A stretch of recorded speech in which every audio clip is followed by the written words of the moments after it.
direto aqui da terceira EDP, e aqui não tem vez para conversa mole não, tá bom? Estou aqui com o doutor Vitor Dan, delegado-chefe aqui da terceira EDP. As equipes da Polícia Civil ainda estão em campo, ainda estão trabalhando. Eles que percorreram aproximadamente 2.000 km, Nicole, para chegar a esse grupo criminoso, né? Esse grupo que se juntou aí para aplicar esse tipo de golpe, promover esse tipo de extorsão contra diversas vítimas aqui no Distrito Federal. Vou conversar com o doutor Vitor Dan, mas antes de eu conversar com o doutor Vitor Dan, ou Vitor Aparecido, eu gostaria primeiro aqui, a gente conseguiu, Nicole, o áudio de do momento em que esses criminosos tentam, né, extorquir a vítima com ameaças, tacando pânico, medo e pavor. Vamos acompanhar aí a situação, como agia esses criminosos.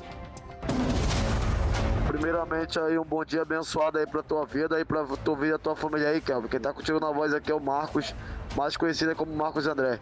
Sou líder, liderança, disciplina, resumo, decreto, comando do quadro disciplinar do livro da morte aqui do Tribunal do Crime aqui do estado de Brasília, aqui na cidade de Ponta a Ponta. Vê bem, qual foi teu envolvimento com essa garota Agatha?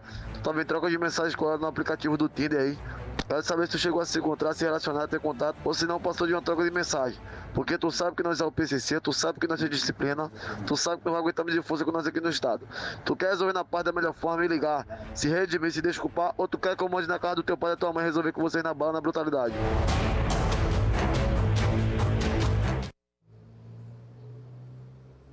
Disciplina coisa nenhuma, Nicole. Isso é tudo um bando de 7-1, né? Um bando de fanfarrões que se lascaram, para não falar outra palavra aqui, com as equipes da terceira EDP. Doutor Vitor Dan, como se deu o início dessa investigação e como é que os senhores conseguiram identificar esse tipo de extorsão específico aplicado por esses golpistas? Boa tarde, senhor. Boa tarde. Exatamente há 6 meses nós iniciamos essas investigações a partir de ocorrências registradas aqui na terceira EDP, responsável pelas regiões do Sudoeste e do Cruzeiro.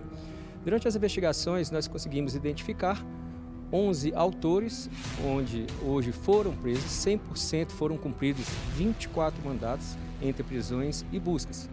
Nós conseguimos identificá-los e indiciamos os crimes de extorsão e associação criminosa. Realmente não há uma organização criminosa. Há um golpe onde há uma situação que causa um temor psicológico, tanto na vítima como na família. Há situações em que a família deixou o Distrito Federal. Então, o temor psicológico é realmente agressivo. Uma pessoa que recebe um áudio desse, com certeza, fica com medo e acaba até mesmo deixando a sua residência. Doutor, quantas vítimas foram identificadas aproximadamente? O senhor disse que inicialmente 11 ocorrências, mas quantas vítimas os senhores conseguiram identificar no total? E qual o perfil que eles escolheram? Tinha um perfil específico?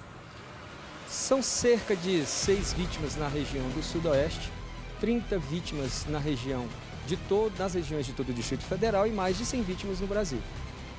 E eles trouxeram um prejuízo bem considerável a essas vítimas, né, doutor? Há uma estimativa de R$30 mil por vítima, mas o maior patrimônio que foi prejudicado foi o patrimônio psicológico, tanto da vítima como das famílias.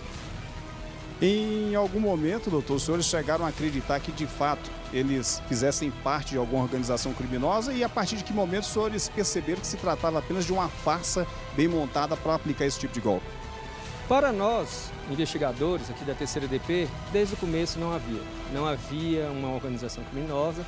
A gente já tinha a ideia de que era um golpe, só que em virtude do conteúdo dos áudios, que são repassados por aplicativos de mensagens instantâneas, em virtude desse conteúdo, causa sim um temor muito forte em relação às vítimas e às famílias. Para nós investigadores, nós já sabíamos desde o começo que não se tratavam de membros de organizações criminosas. Agora chama a atenção também que uma servidora da Prefeitura de Itapecuma também foi identificada, localizada e presa. Qual que era a função específica dela dentro desse grupo criminoso? É possível afirmar? Todos os 11 que foram presos executam desde o começo toda a atividade criminosa. Então não há uma organização de tarefas, como há em uma organização criminosa. Por isso que nós insistimos em que este grupo, um grupo criminoso, que não faz parte de organização criminosa, justamente para acalmar as vítimas e toda a população da região do Sudoeste e do Cruzeiro.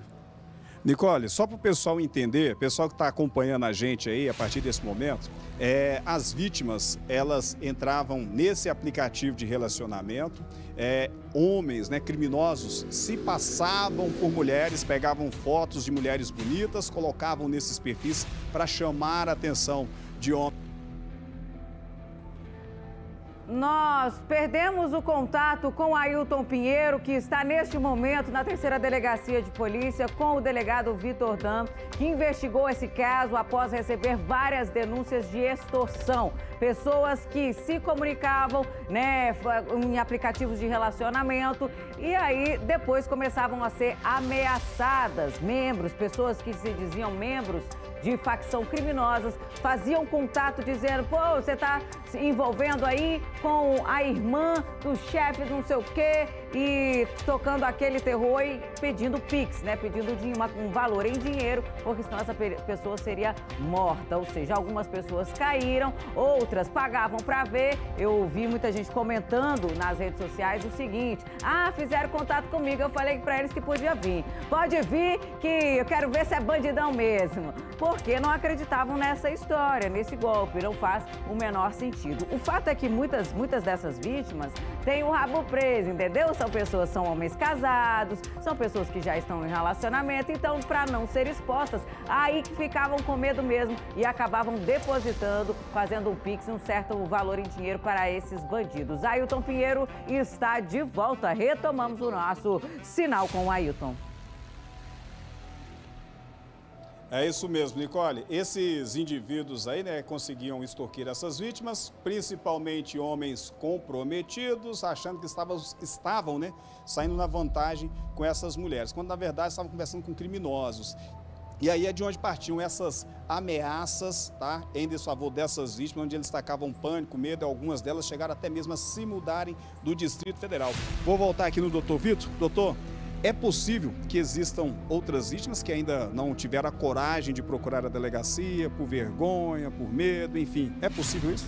Sim, há vítimas que ou por medo ou por vergonha não vêm registrar a ocorrência aqui na 3ª DP e nós deixamos muito claro que não interessa a situação, o estado civil ou o gênero das pessoas. O que interessa para nós é o temor psicológico, a situação, as consequências que isso ocasiona, tanto no prejuízo patrimonial financeiro, como no prejuízo do patrimônio psicológico. Agora, doutor, essa operação de hoje, né, as equipes da 3ª DP ainda estão no estado do Pernambuco, nós podemos afirmar que esse grupo criminoso foi totalmente desmantelado ou existem outros alvos a serem ainda explorados pelos senhores? É possível que haja mais outros autores, mas nós cumprimos 100% dos mandados, foram 24 mandados entre busca e prisão e os 11 indiciados foram presos. E agora, qual que é o papel, doutor, da tecnologia e da cooperação entre os estados, né? O estado do Pernambuco e o Distrito Federal para o sucesso dessa operação? Sim, a conexão entre as polícias civis de todo o Brasil é muito importante. E agora nós estamos vendo o valor dessa conexão, né? O resultado dessa operação. E com essas prisões agora, né, esses indivíduos aí recolhidos, a PCDF pretende intensificar essas investigações desse tipo de crime cibernético que envolve aí sites de relacionamento, doutor? Nós continuamos as investigações e agora a nossa principal atribuição após a operação é a orientação. A orientação para aquelas pessoas que utilizam os sites, nós não recomendamos utilizar imagens, verificar imagens antes de verificar a veracidade da imagem, a autenticidade da imagem. É possível você copiar essa imagem e colocá-la em um site de buscas e após esse comportamento você pode verificar se há uma divergência entre os nomes. Se houver divergência entre os nomes e a mesma imagem, a certeza do golpe. Então, é possível acontecer isso e a orientação da 3ª DP é que verifiquem. Verifiquem e deixamos claro que nós não entramos no conteúdo, na questão de gêneros, na questão de estado civil da pessoa. Agora, doutor, outro fato que nos chama a atenção é que durante essas investigações aí, os senhores conseguiram identificar criminosos que já estavam, né, recolhidos no sistema prisional. Como que esses indivíduos, doutor, conseguiam aplicar os golpes de dentro da cadeia? E eu pergunto para o senhor, doutor, existe algum tipo de facilitação para que eles possam agir? É uma pergunta que eu não vou poder te responder porque o presídio não é do Distrito Federal. Mas é isso, Nicole. Tem mais alguma outra, Nicole, questão que você gostaria de repassar ao doutor Vitor Dan? Lembrando que ele está acompanhando a gente, está ao vivo. Obrigada, doutor. Mais uma vez aí pela sua contribuição aqui com o nosso DF Alerta. É claro que a gente não pode deixar de dar aquela dica para as pessoas que ainda utilizam esse tipo de aplicativo de relacionamento ou fazem contato com pessoas por redes sociais, por exemplo, a fim de se relacionar, os riscos, né, que isso representa para qualquer pessoa, seja homem, mulher, pessoas héteros, homossexuais. É uma isca muito fácil para golpistas, não é isso?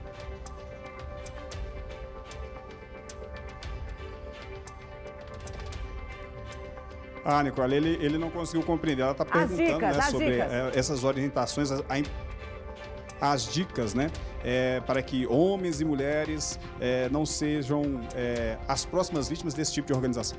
A principal dica é exatamente a autenticidade, verificação da autenticidade, para ver se aquele perfil é falso ou não. E uma das situações que a pessoa pode fazer é copiar a imagem e colocá-la em um site de buscas e verificar se há divergência nos nomes, porque aquela imagem ela passa a ser pública quando vai para um site de busca. Então, verificar se houver divergência, há golpe.